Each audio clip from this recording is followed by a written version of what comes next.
What's up, y'all? It's OG Bob. We're back on my channel again. And the last video I said I was gonna talk about like this new language, this new magical language that scientists are coming up with. That because of the word science, we don't have to think of it as magical, and we can think of it as very physical. Then again, what in this world is physical? I'm at a park, so I'm looking around. It's just because I'm like, you know. And who knows, hopefully I don't get kidnapped today, you guys, because I really want to talk about some crazy stuff today. I don't usually share like the things that I do that often, like my studies, because I study weird shit. and like I'll usually have my notebook and I'm like writing stuff down, and I don't like to tell people like what I'm writing down, because I'll be like, what are you writing? And like, if I had to explain this to you, you're gonna be like, what the fuck? But I feel like you guys are on my channel, so you can handle it. Let's get deep, baby. And if you guys do these kind of studies, let me know, because sometimes I feel like I learn something and then I find it on YouTube like later, like, oh, my idea wasn't original. That's fine. That's so cool, actually. It's like, oh snap, we see the same thing then. And this conductor's theory, when I came across it, it kind of snapped it kind of clicked together a lot of these things. Like, how come I'm saying the same things in English when I mean something else, and I'm talking about something else, and we can hear that I'm talking about something else, but it sounds like I'm talking about the same thing? And this is what conductor's theory touches on. And so this witch language, this language that sounds like it's the language of Adam, as I like to call it, this constructive language, this language is actually like a language that builds things up. And someone mentioned inside a video about conductor's theory, like about entropy. And I haven't studied like everything about conductor's theory, so what I'm writing down is probably like they explained to me like the base concepts, and I probably took time to, you know, turn the gears and elaborate it myself. But I came up with meanings of a lot of these things.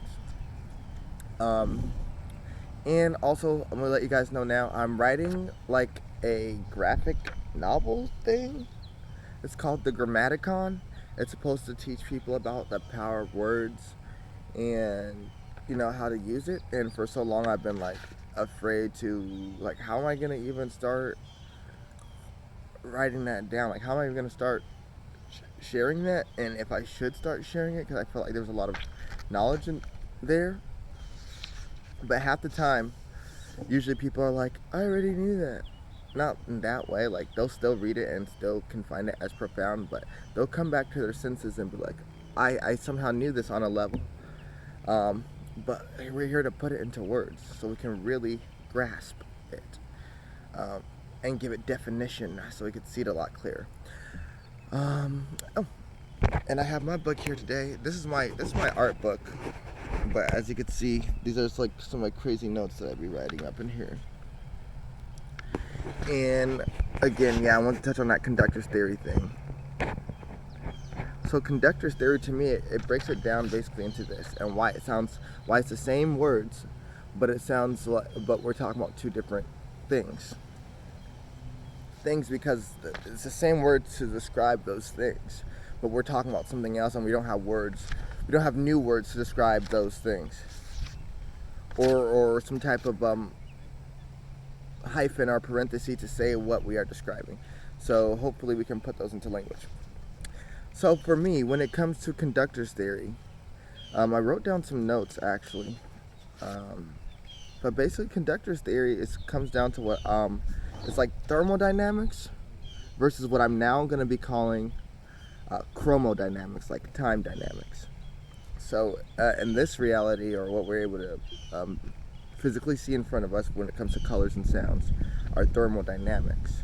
You know, it uses heat, it uses friction to get things done,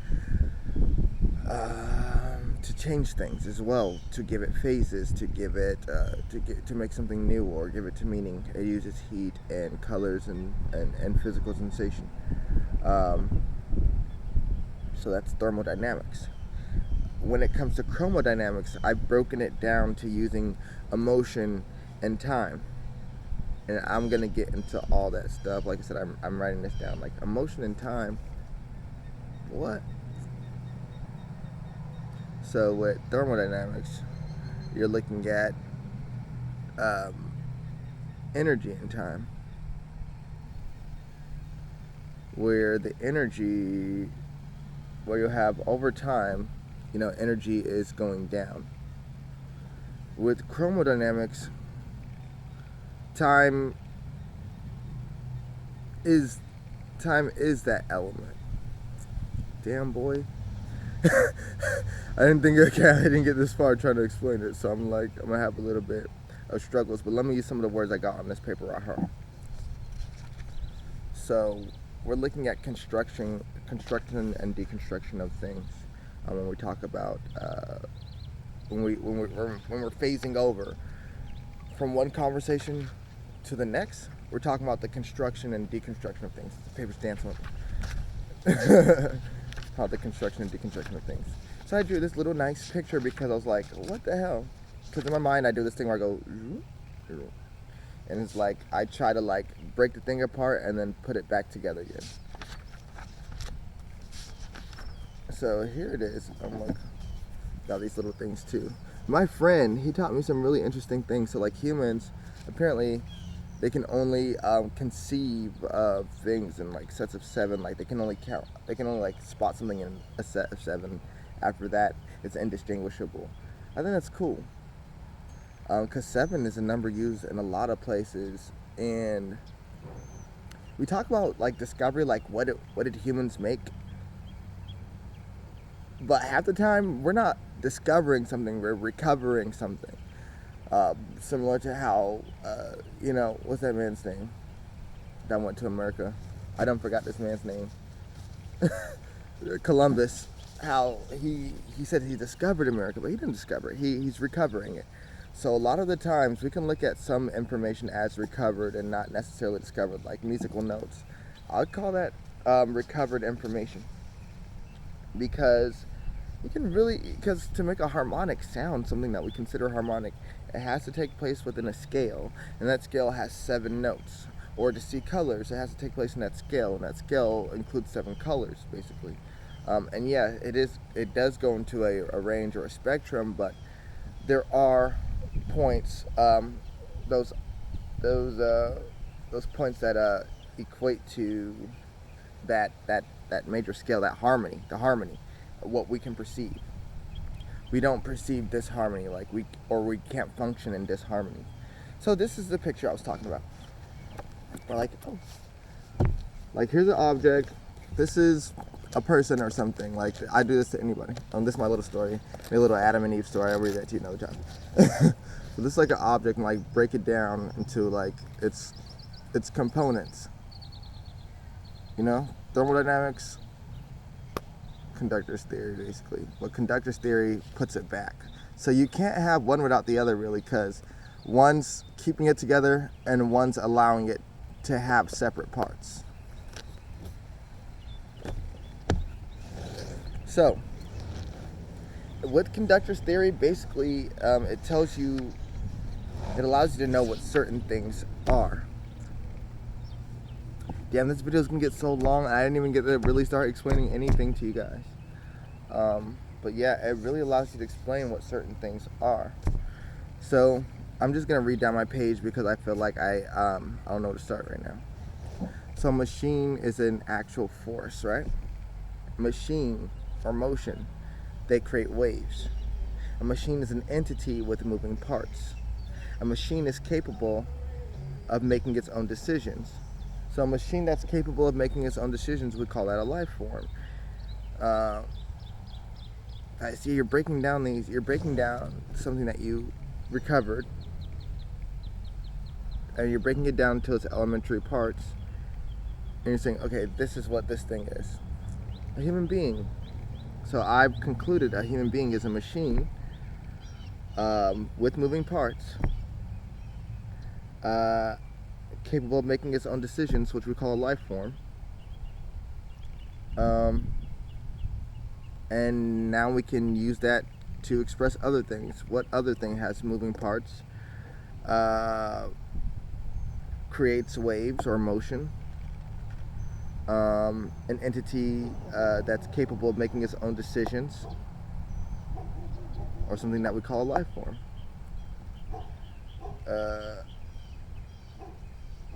so with this, you can kind of see the interconnectedness of everything. Like, what is Earth? Is Earth a life form? Is it a living thing or not? And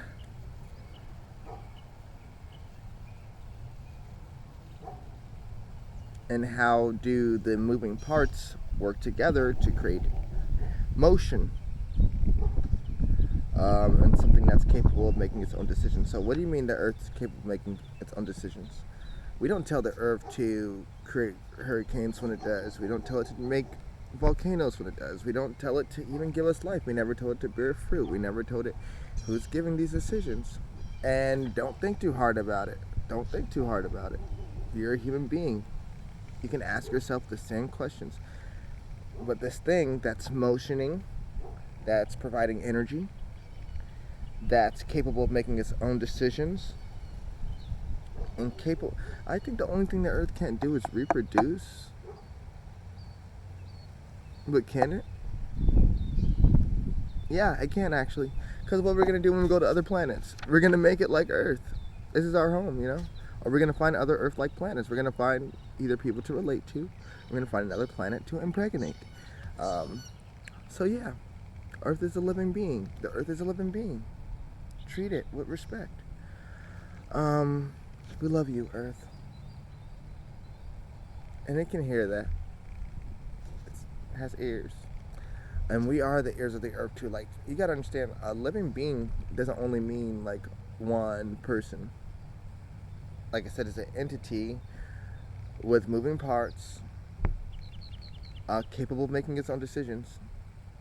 I will also add other things like the parts must have relevance and they must work together in order to be in that same system. I can still be me, but I can also be this playset over here. I can also be that playset. How? All I have to do is project myself as the playset. Now that playset has relevance to me. And if I were to sit at this park all day and someone were to come over, I'm trying to crystallize into something recognizable. Me and the park have become synonymous.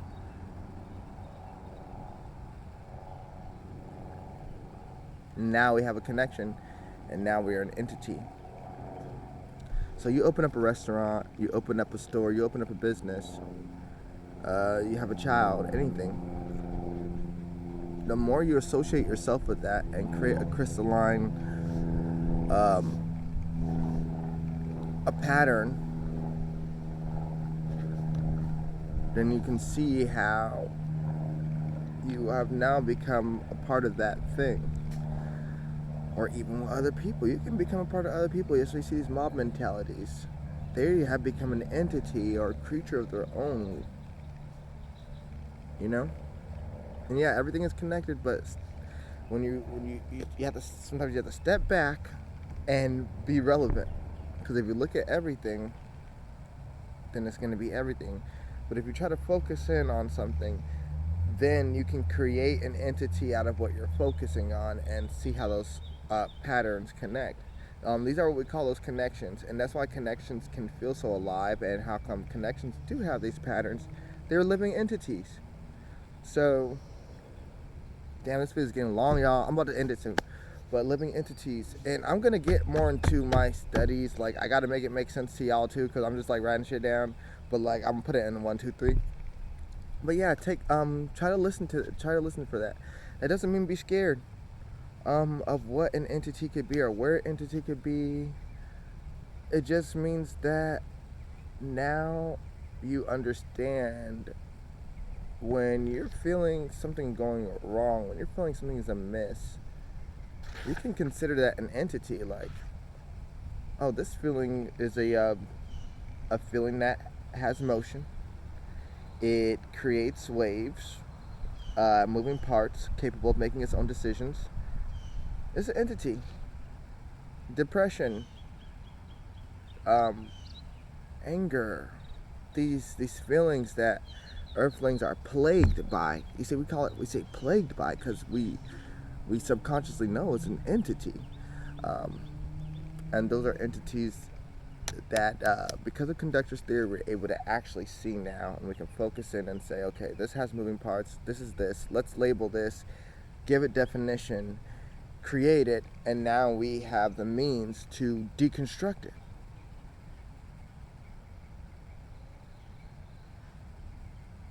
And now we can take those parts and we can say, where do we put them to make it more copacetic for us? And yeah, it gets pretty deep. I'm not gonna lie to you, it gets pretty deep. Basically, what I'm saying is, though, if you're gonna take anything away from this video at this moment, be yourself. Be unapologetically you. Think about the decisions that you make, or don't think about it.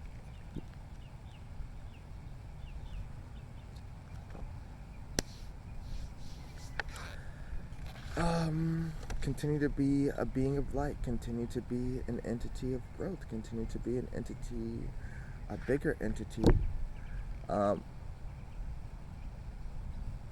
that can help more people. Yeah, I got all these notes here, like I said. Thermodynamics versus chromodynamics. I'm going to get deep into that with you guys, but hopefully whatever I was saying made a little bit of sense or whatever. Long video, it was about to be 16 minutes. I'm about to shut down this camera. Again, we're at the park. Love, light, peace, blowing all that to y'all. Okay, see you in the next one. OG, bye bye.